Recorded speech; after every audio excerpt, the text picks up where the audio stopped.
જોવો દિવસભરના તાજા સમાચાર AK ન્યૂઝ ગુજરાતી પર। વડગામ તાલુકાના જલોત્રા ગામે એક જ દિવસમાં બે સગા ભાઈઓના હાર્ટ એટેકથી મોત। ગામમાં શોકની લાગણી પ્રસરી ગઈ છે। જલોત્રા ગામમાં આજે હૃદયદ્રાવક ઘટના સામે આવી છે।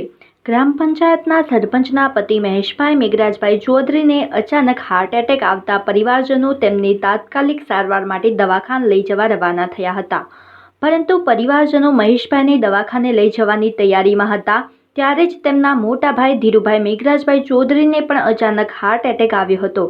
બંને ભાઈઓને તાત્કાલિક સારવાર માટે દવાખાને ખસેડવામાં આવ્યા હતા। જો કે સારવાર દરમિયાન બંને સગા ભાઈઓનું અવસાન થતાં પરિવાર પર દુઃખનો પહાડ તૂટી પડ્યો હતો। એક જ દિવસમાં બે ભાઈઓના અવસાનના સમાચારથી સમગ્ર જલોત્રા ગામમાં શોકની લાગણી ફેલાઈ ગઈ છે। બંને ભાઈઓના અંતિમ સંસ્કાર પણ સાથે કરવામાં આવ્યા હતા। એક સાથે બે ભાઈઓની અંતિમ વિદાયથી સમગ્ર ગામમાં ગમગીનીનો માહોલ છવાઈ ગયો છે।